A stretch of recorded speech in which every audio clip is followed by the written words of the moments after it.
Welcome back to Nightly Dry Fire. Wanted to take a moment to show you my setup, talk about the equipment that I'm using, and my process. So real basic, obviously we got some dry fire targets. I've got them in different scales. This can simulate different ranges. I can set up a stage here in my closet, out in the living room, even in the backyard if your backyard is capable of allowing you to do this type of training. Uh, we have our competition pistol. We've got our holsters. One of the benefits of doing dry fire in this manner is you're using the actual equipment you're going to compete with. The weight of the gun, the way it handles, the way the grip feels. I know there's other systems that use simulated guns that are pretty close to the real thing, but there's nothing like seeing your sights with your eyes, with your shooting glasses on, to simulate how you're going to experience the match. We have a timer. In this case, I use a Range Tech timer. I put a piece of tape to make it a little quieter indoors. Or the other option is Bullseye Match app on the Android platform. I'm pretty sure they have one for iPhones as well. But this is a great little app. It's also free, so if you don't want to spend the money on the timer at the moment and you just kind of want to get started, Bullseye Match, look it up in the App Store. When you are at the home screen here, let's go home, you will go into Options, Drills, Shot Drill, and what this allows you to do is set up a par time. Also, it lets you set up a repeat so that it automatically resets the timer. You can have different calls, but typically I just use the buzzer, and I will set a par time. Now, the limitation of Bullseye Match app is the timer only has half-second intervals.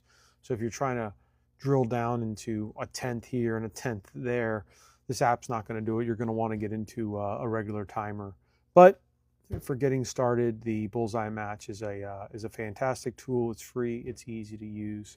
The targets themselves, I make these. I work at a lumberyard, and we have a couple CNCs. And when the machines are slow or at the end of the day, I get on it and I make myself some targets. Soon I'll be having these available. So look for a website here soon. But you can print out targets as you wish, and I haven't been able to find targets that are to scale, but the scale is something you can fudge a little bit. It's nice to be able to simulate actual ranges that you might be training for, especially if you're doing bill drills at a given distance for your warm-up shots or for your qualifiers. And so that's basically it. That's the basics of it.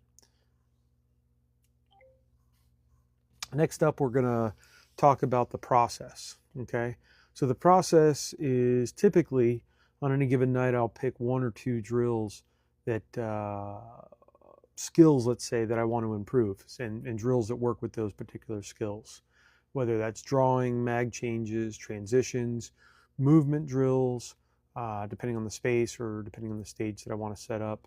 A lot of times, just to keep it fun, I set up mini stages. I'll have 3 targets to the left, 4 targets to the right. You've seen some of these videos of the shorts. And we'll figure out what a good starting line par time would be for either a drill or a stage. If they're drills and you've done them a few times, you'll get a pretty good idea where you want to start. Best thing to do is keep a journal. Keep a journal of what you're doing training-wise, so the next time you go to do a draw drill or a surprise shot drill or a mag change drill, you know where you want to start with your par time. So either way, you can pretty quickly establish what a good par time is. You don't want it to be too fast, and you don't want it to be too slow. You'll go through 3 or 4 reps of the long par times, just to kind of zone in and get in the groove, and then you want to start taking off time. You want to make that par time shorter and shorter. Realistically, you want to get to where you can barely make the par time, or you cannot make the par time. I would say cannot make the par time. This is what I call breaking it. We're going to find the lower limit of our ability, or maybe we should call it the upper limit of our ability. And then we're going to take more time off so that we're going to be outside of our ability. Once we find that, let's say in the draw, right?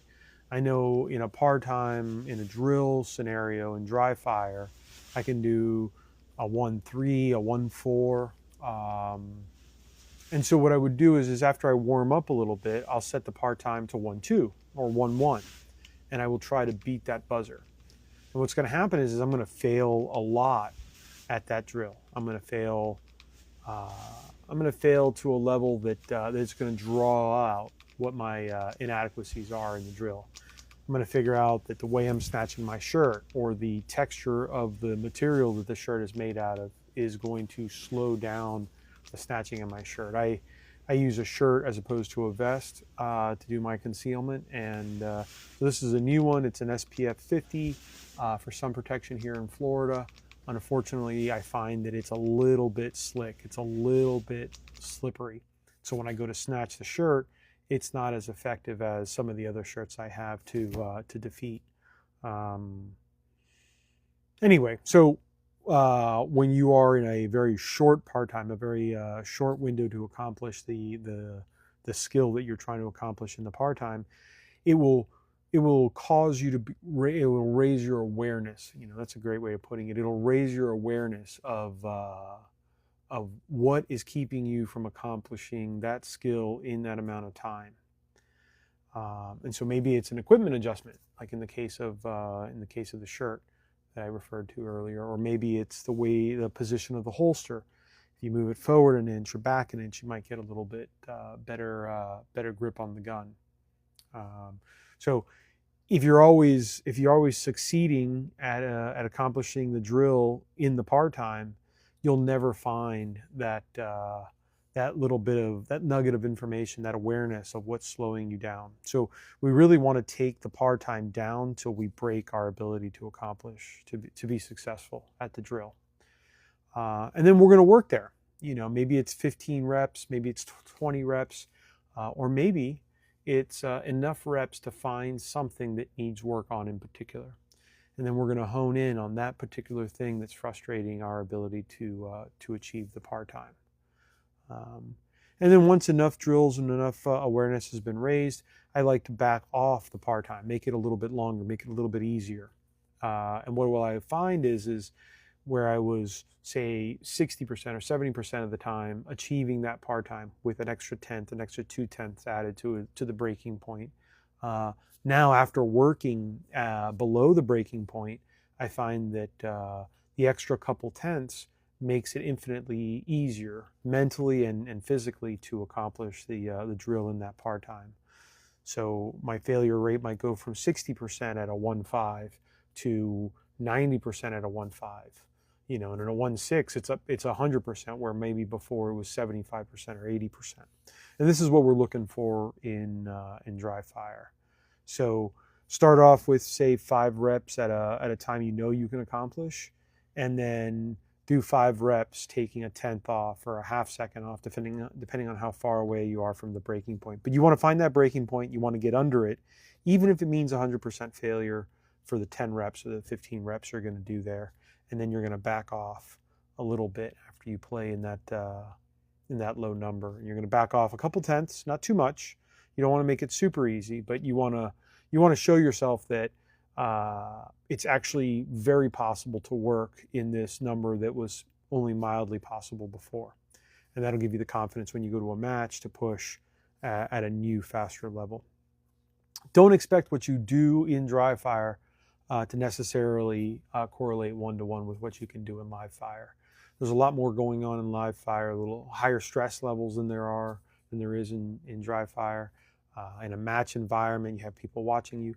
All the little things that trigger the mental hiccup. So don't think that you're going to be able to do a 1 second, bill drill, or I don't know, whatever the example might be there. Don't think if you can do it in dry fire, therefore you should be able to do it in live fire. But what you will find is the faster you do it in dry fire, the faster you're going to do it in live fire. So you want to match the improvements that you see in dry fire with improvements in live fire. And so that's the basic concept of dry fire. And yeah, good luck. And really the trick of it all is do it well and often. more often that you pull your gun out of the safe and fondle it, the better you are to be able to use it in a match environment. So, can you do it?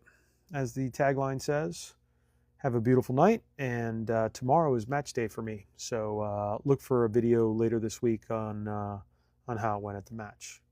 Enjoy.